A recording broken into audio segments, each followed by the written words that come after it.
নমস্কার বন্ধুরা, তো দেখো সবাই আমরা যাচ্ছি বিয়ে বাড়ি। আর দেখো সবাই রেডি হয়ে গেছি। এখানে আমরা বাড়িতে যতজন আছি সবাই বেরিয়ে পড়বো। আজকে আমাদের আছে দুইটা বাড়িতে আর কি নিমন্ত্রণ। তো মা বাবা একটা বাড়িতে যাবে, আর আমি আমার বর আর মেয়ে আমরা তিনজন মিলে আর একটা বাড়িতে যাব। হ্যাঁ, তো আমরা ফাইনালি সেদিন আমরা এই ড্রেসটা কিনছি। অবশ্যই কমেন্টে জানাবে কীরকম ড্রেসটা। তো আমি নেহা আর মামনি তিনজনে প্রথমে চলে আসলাম আমার মাসির শাশুড়ির বাড়িতে। আর ইনি হলেন আমার মেসো শ্বশুর। তো কিছুদিন আগে মেসো খুবই অসুস্থ ছিল আর কোচবিহার শুভম নার্সিংহোমে অ্যাডমিট ছিল। তো তখন মেসোকে দেখতে যাওয়া হয়নি, তাই আজকে আমরা আসছি মেসোকে দেখার জন্য।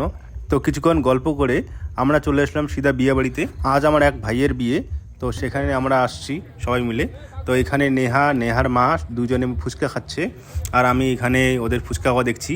আর আমার ফুচকা খাওয়া খুব পছন্দ হয় না, কিন্তু মামনি মাঝে মাঝে জোর করে খাইয়ে দেয়। আর নেহা যেহেতু ঝাল খেতে পারে না, তাই এখানে সে শুকনা ফুচকা খাচ্ছে। এরপর আমরা খেতে বসলাম। আর বিয়ে বাড়িতে আমি খেতে বসলে শুধু একটা জিনিসের জন্য খেতে যাই, সেটা হচ্ছে মিষ্টি দই আর মিষ্টি চাটনি। কারণ ওই মাছ মাংস খাই না, আর আমার ভাগে যা মাছ মাংস থাকে সবই আমি মামনিকে দিয়ে দিই। কিন্তু মামনি এত খায়, তাও মোটা হয় না, কি আর বলি। আর তোমরা ভাবো আমি ওকে না খাই রাখি। তো বিয়ে বাড়িতে সবার খাওয়া শেষ। তো এখন আমরা শুধু তিনজনে বসে আছি এখানে খাওয়ার জন্য। তো আমার খাওয়া তো শেষ, আমি ওখানে বসে আছি চুপচাপ, কারণ ওদেরকে ছাড়া তো ওঠাও যায় না। তো এরা এখন খাচ্ছে আর আমি ওদেরকে দেখছি, আর সাথে টুকটাক কিছু ভিডিও তুলছি। অবশ্য খাওয়া একটা শান্তির জিনিস, আস্তে আস্তে খাওয়াই ভালো, তাহলে হজমটা ভালো হয়।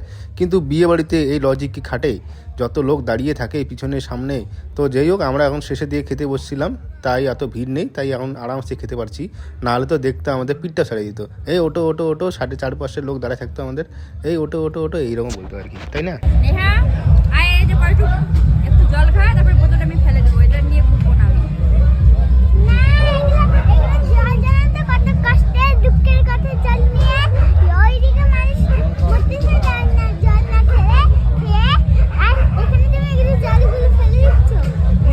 অল্প একটু খা, ফেলে দেই না, ফেলে দিতে হবে না, তুই নিয়ে পড়।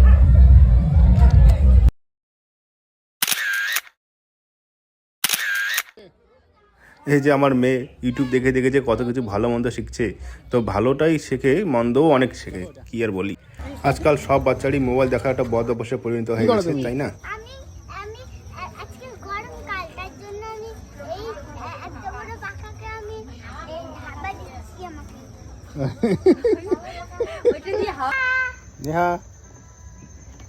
টাটা দাও।